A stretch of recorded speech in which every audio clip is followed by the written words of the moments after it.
ഇന്ത്യയുടെ ചരിത്രത്തിൽ ഒരുപാട് രാജാക്കന്മാർ വന്നു പോയിട്ടുണ്ട്. ചിലർ വാളിന്റെ ശക്തിയാൽ സാമ്രാജ്യങ്ങൾ പടുത്തുയർത്തി, ചിലർ യുദ്ധത്തിൽ വിജയിച്ച് ചരിത്രത്തിൽ ഇടം നേടി.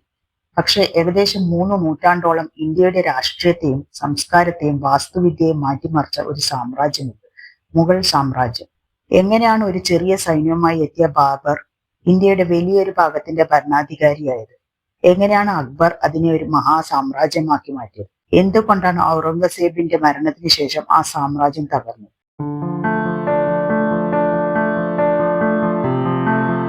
16-ാം നൂറ്റാണ്ടിന്റെ തുടക്കത്തിൽ ഇന്ത്യ രാഷ്ട്രീയമായി വിഭജിക്കപ്പെട്ടിരുന്നു. ഇബ്രാഹിം ലോധിയായിരുന്നു ഡൽഹി സുൽത്താനേറ്റ് ഭരിച്ചിരുന്നത്. ലോധിയുടെ ഭരണത്തിനെതിരെ പല അഫ്ഗാൻ പ്രഭുക്കന്മാർ അസന്തോഷമുണ്ടായിരുന്നു. ഈ സാഹചര്യത്തിലാണ് ബാബറിനെ ഇന്ത്യയിലേക്ക് ക്ഷണിക്കുന്ന രാഷ്ട്രീയ നീക്കങ്ങൾ ഉണ്ടായത്. ബാബർ ഇതൊരു അവസരമായി കണ്ട് തന്റെ സൈന്യവുമായി ഇന്ത്യയിലേക്ക് നീങ്ങി. 1526 ചരിത്രത്തിലെ നിർണായക വർഷം. ഒന്നാം പാനിപ്പത്ത് യുദ്ധം. ഒരു വശത്ത് ഇബ്രാഹിം ലോധിയുടെ വലിയ സൈന്യം, മറുവശത്ത് ബാബറിന്റെ താരതമ്യേന ചെറിയ സൈന്യം. പക്ഷെ ബാബറിന്റെ കയ്യിൽ ഒരു പുതിയ ആയുധം ഉണ്ടായിരുന്നു, പീരങ്കി. ബാബർ തന്റെ സൈന്യത്തെ പ്രതിരോധമായി നിരത്തി പീരങ്കികൾ ഉപയോഗിച്ച് ലോധിയുടെ സൈന്യത്തെ തകർത്തു. ഡൽഹിയും ആഗ്രയും ബാബറിന്റെ നിയന്ത്രണത്തിലായി. ഇതോടെ ഇന്ത്യയിലെ മുഗൾ സാമ്രാജ്യത്തിന്റെ അടിത്തറ പാകപ്പെട്ടു. പക്ഷേ ബാബറിന്റെ വിജയം ഇപ്പോഴും പൂർണ്ണമായിരുന്നില്ല.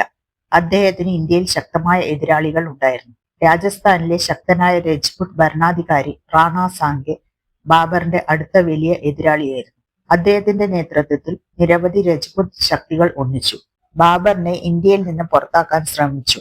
1527 കാൻവ യുദ്ധം ബാബറിന്റെ ഭരണത്തിന്റെ നിർണായക യുദ്ധങ്ങളിലൊന്നായിരുന്നു. ബാബർ ഈ യുദ്ധത്തിൽ വിജയിച്ചു.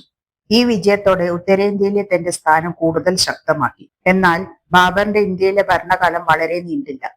1530 അദ്ദേഹം മരിച്ചു. അദ്ദേഹത്തിന് ശേഷം മകൻ ഹുമയൂൺ സിംഹാസനം ഏറ്റെടുത്തു. ഹുമയൂൺ സിംഹാസനത്തിനെത്തുമ്പോൾ അദ്ദേഹത്തിന് മുന്നിൽ വലിയൊരു സാമ്രാജ്യം ഉണ്ടായിരുന്നു. പക്ഷെ ഒരു പ്രശ്നം, അതിപ്പോഴും ഉറച്ച സാമ്രാജ്യമായിരുന്നില്ല. അകത്തും പുറത്തും ശത്രുക്കൾ, സഹോദരന്മാരുമായുള്ള അധികാര പ്രശ്നങ്ങൾ. അതിനിടയിലാണ് ഒരു പുതിയ ശക്തനായ എതിരാളി ഉയർന്നു വന്നത്, ഷേർഖാൻ. പിന്നീട് അദ്ദേഹം ഷേർഷാ സൂരി എന്ന പേരിൽ പ്രശസ്തനായി. ഹുമയൂണും ഷേർഷായും തമ്മിലുള്ള പോരാട്ടം ശക്തമായി. 1539 ചൗസ യുദ്ധത്തിൽ ഹുമയൂൺ പരാജയപ്പെട്ടു. പിന്നീട് 1540 കന്നൌജ് യുദ്ധത്തിൽ വീണ്ടും ഹുമയൂൺ പരാജയപ്പെട്ടു.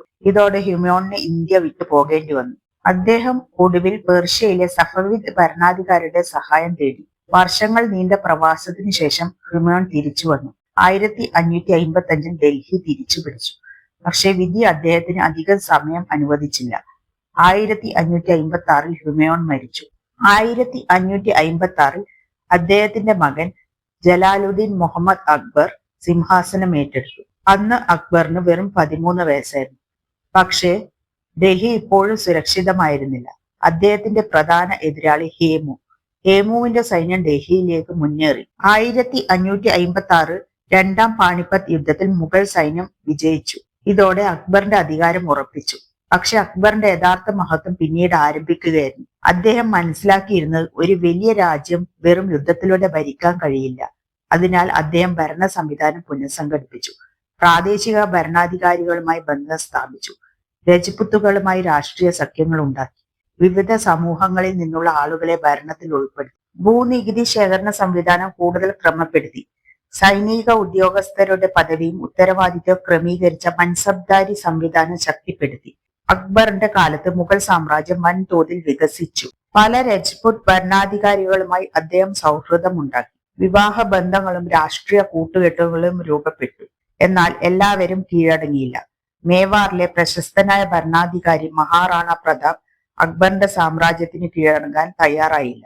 1576 ഹൽദിഘട്ട് യുദ്ധത്തിൽ മഹാറാണ പ്രതാപിന്റെ സൈന്യവും മുഗൾ സൈന്യവും ഏറ്റുമുട്ടി.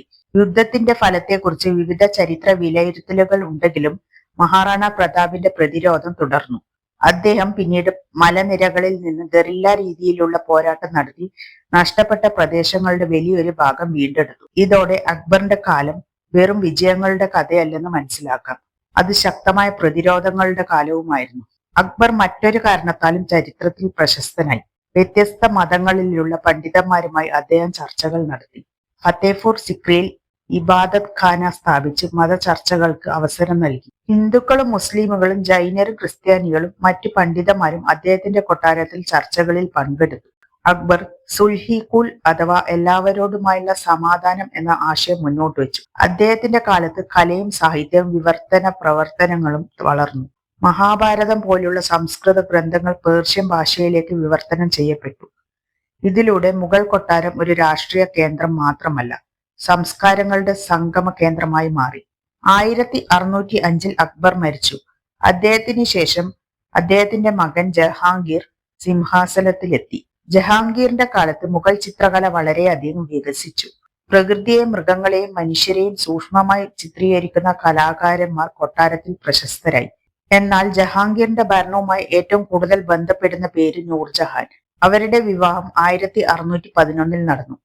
നൂർജഹാൻ കൊട്ടാര രാഷ്ട്രീയത്തിൽ ശക്തമായ സ്വാധീനം നേടി. അവളുടെ പേരിൽ നാണയങ്ങൾ ഇറങ്ങിയതും ഭരണപരമായ തീരുമാനങ്ങളിൽ സ്വാധീനം ചെലുത്തിയതും അവരുടെ രാഷ്ട്രീയ ശക്തിയുടെ ഉദാഹരണങ്ങളായി ചരിത്രത്തിൽ ചർച്ച ചെയ്യപ്പെടുന്നു. 1628 ഷാജഹാൻ സിംഹാസനത്തിലെത്തി. ഷാജഹാന്റെ കാലത്ത് മുഗൾ സാമ്രാജ്യം സമ്പത്തിലും വാസ്തുവിദ്യയിലും അതിന്റെ ഉന്നതിയിലെത്തി. ഷാജഹാനും മുംതാസും തമ്മിലുള്ള ബന്ധം മുഗൾ ചരിത്രത്തിലെ ഏറ്റവും പ്രശസ്തമായ പ്രണയ കഥകളിൽ ഒന്നാണ്. പക്ഷേ 1631 അവരുടെ 14ാമത്തെ കുഞ്ഞിന് ജന്മം നൽകുന്നതിനിടെ മുംതാസ് മഹൾ മരിച്ചു. അവളുടെ മരണം ഷാജഹാനെ തകർത്തു. അവളുടെ ഓർമ്മയ്ക്കായി അദ്ദേഹം ആഗ്രയിൽ യമുനയുടെ തീരത്ത് ഒരു മഹത്തായ ശവകുടീരം നിർമ്മിക്കാൻ തീരുമാനിച്ചു. വെള്ള മാർബിൾ കൊണ്ട് നിർമ്മിച്ച ഈ ശവകുടീരം അതിന്റെ വലിയ താഴികക്കുടവും മിനാരങ്ങളും മനോഹരമായ മലകാരങ്ങളും കൊണ്ട് ക്രമേണ ലോകത്തിലെ ഏറ്റവും പ്രശസ്തമായ സ്മാരകങ്ങളിൽ ഒന്നായി മാറി. അദ്ദേഹത്തിന് 4 പ്രധാന പുത്രന്മാരുണ്ടായിരുന്നു: ദാരാ ഷിക്കോ, ഷുജ, ഔറംഗസേബ്, മുറാദ് ബക്ഷ്. മുഗൾ പാരമ്പര്യത്തിൽ വ്യക്തമായ നിയമം ഇല്ലാതിരുന്നതിനാൽ അധികാരത്തിനുള്ള പോരാട്ടം തുടങ്ങി. ദാരാ ഷിക്കോ ഷാജഹാന്റെ പ്രിയപ്പെട്ട മകനായിരുന്നു. അദ്ദേഹം സൂഫി ചിന്തയിലും ഹിന്ദു ദാർശനിക പാരമ്പര്യങ്ങളിലും താല്പര്യമുള്ള വ്യക്തിയായിരുന്നു. മറുവശത്ത് ഔറംഗസേബ് ശക്തനായ സൈനികനും രാഷ്ട്രീയജ്ഞാനിയുമായിരുന്നു. അധികാര പോരാട്ടം രൂക്ഷമായി. 1658 സമുഗഡ് യുദ്ധത്തിൽ ഔറംഗസേബ് ദാരാ ഷിക്കോവിനെ പരാജയപ്പെടുത്തി. ഔറംഗസേബ് തന്റെ സഹോദരന്മാരെ മറികടന്ന് സിംഹാസനം സ്വന്തമാക്കി. ഷാജഹാനെ ആഗ്ര കോട്ടയിൽ തടവിലാക്കി. ചരിത്രത്തിലെ ഏറ്റവും പ്രശസ്തമായ ദുരന്തകരമായ ദൃശ്യങ്ങളിൽ ഒന്ന് താജ്മഹൽ പണിത ചക്രവർത്തി തന്റെ ജീവിതത്തിന്റെ അവസാന വർഷങ്ങൾ ആഗ്ര കോട്ടയിൽ നിന്നും താജ്മഹലിലേക്ക് നോക്കിക്കൊണ്ട് കഴിഞ്ഞു എന്ന കഥയാണ്. അദ്ദേഹത്തിന്റെ കാലത്ത് മുഗൾ സാമ്രാജ്യം ഭൂപ്രദേശപരമായി അതിന്റെ ഏറ്റവും വലിയ പരിധിയിലെത്തി. വടക്കേ ഇന്ത്യയിൽ നിന്നും ദക്കാനിലേക്കും തെക്കേ ഇന്ത്യയിലെ വലിയ പ്രദേശങ്ങളിലേക്കും മുഗൾ സൈന്യം നീങ്ങി. പക്ഷേ സാമ്രാജ്യം വലുതാകുന്നതിനൊപ്പം പ്രശ്നങ്ങളും വലുതായി. മറാത്തകൾ ശക്തരായി. അവരുടെ ഏറ്റവും പ്രശസ്തനായ നേതാവ് ഛത്രപതി ശിവജി മഹാരാജ്. ശിവജിയും മുഗളന്മാരും തമ്മിലുള്ള സംഘർഷം ദക്കാൻ രാഷ്ട്രീയത്തെ മാറ്റിമറിച്ചു. 1666 ശിവജി ആഗ്രയിലെ ഔറംഗസേബിന്റെ കൊട്ടാരത്തിലെത്തി. അവിടെ ഉണ്ടായ സംഭവങ്ങൾ പിന്നീട് അദ്ദേഹത്തിന്റെ പ്രശസ്തമായ രക്ഷപ്പെടൽ കഥയുമായി ബന്ധപ്പെട്ടു. ശിവജിയുടെ മരണത്തിന് ശേഷവും മറാത്ത ശക്തി അവസാനിച്ചിട്ടില്ല. മറിച്ച് പിന്നീട് മറാത്തകൾ കൂടുതൽ ശക്തരായി. 1739 പേർഷ്യയിൽ നിന്നും വന്ന ശക്തനായ ഭരണാധികാരി നാദിർ ഷാ ഡൽഹിയെ ആക്രമിച്ചു. മുഗൾ സൈന്യത്തെ പരാജയപ്പെടുത്തി. ഡൽഹിയിൽ വലിയ കൊള്ള നടന്നു. മുഗൾ സാമ്രാജ്യത്തിന്റെ ദൗർബല്യം ലോകത്തിന് മുന്നിൽ തുറന്നു കാട്ടപ്പെട്ടു. ഇതിനിടെ ഇന്ത്യയിൽ മറ്റൊരു ശക്തി വളർന്നുകൊണ്ടിരുന്നു: ബ്രിട്ടീഷ് ഈസ്റ്റ് ഇന്ത്യ കമ്പനി. ആദ്യകാലത്ത് അവർ വ്യാപാരികളായിരുന്നു. പക്ഷേ രാഷ്ട്രീയ അസ്ഥിരത വർദ്ധിച്ചതോടെ അവർ ഇന്ത്യൻ രാഷ്ട്രീയത്തിൽ ഇടപെടാൻ തുടങ്ങി. 1757 പ്ലാസി യുദ്ധം ബംഗാളിൽ ബ്രിട്ടീഷ് ശക്തി വൻതോതിൽ വർദ്ധിച്ചു. 1764 ഭാസ്കർ യുദ്ധം ബ്രിട്ടീഷുകാരുടെ രാഷ്ട്രീയ സാമ്പത്തിക ശക്തി കൂടുതൽ ഉറപ്പിച്ചു.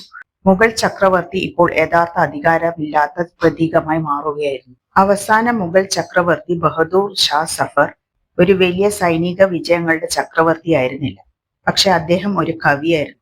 ഉറുദു സാഹിത്യത്തിൽ അദ്ദേഹത്തിന് വലിയ സ്ഥാനം ലഭിച്ചു. അദ്ദേഹത്തിന്റെ കാലത്ത് മുഗൾ സാമ്രാജ്യം യഥാർത്ഥത്തിൽ ഡൽഹിയിലേക്കും അതിന്റെ സമീപ പ്രദേശങ്ങളിലേക്കും ചുരുങ്ങിയിരുന്നു. 1857 ഇന്ത്യയിൽ വലിയൊരു കലാപം പൊട്ടിപ്പുറപ്പെട്ടു: സിപ്പായിമാരുടെ കലാപം. വിവിധ പ്രദേശങ്ങളിൽ ബ്രിട്ടീഷ് ഭരണത്തിനെതിരെ പ്രതിഷേധിച്ചു. ഡൽഹിയിലെത്തിയ കലാപകാരികൾ ബഹദൂർ ഷാ സഫറിനെ പ്രതീകാത്മക നേതാവായി അംഗീകരിച്ചു. പക്ഷേ കലാപം പരാജയപ്പെട്ടു. ബ്രിട്ടീഷുകാർ ഡൽഹി തിരിച്ചു പിടിച്ചു. ബഹദൂർ ഷാ സഫർ പിടിക്കപ്പെട്ടു. അദ്ദേഹത്തിന്റെ പുത്രന്മാരിൽ ചിലർ കൊല്ലപ്പെട്ടു. അദ്ദേഹത്തെ ഇന്ത്യയിൽ നിന്നും റംഗൂണിലേക്ക് കടത്തി. 1862 ബഹദൂർ ഷാ സഫർ റംഗൂണിൽ മരിച്ചു. അദ്ദേഹത്തോടൊപ്പം മുഗൾ സാമ്രാജ്യത്തിന്റെ അവസാനവും സംഭവിച്ചു. ഇത്തരത്തിലുള്ള ചരിത്ര കഥകൾ ഇഷ്ടമാണെങ്കിൽ ചാനൽ സബ്സ്ക്രൈബ് ചെയ്യാൻ മറക്കരുത്. വീഡിയോ ഇഷ്ടപ്പെട്ടെങ്കിൽ ഒരു ലൈക്ക് ചെയ്യാനും നിങ്ങളുടെ അഭിപ്രായം കമന്റിൽ പറയാനും മറക്കല്ലേ. അടുത്തൊരു ചരിത്ര കഥയുമായി വീണ്ടും കാണാം. നന്ദി.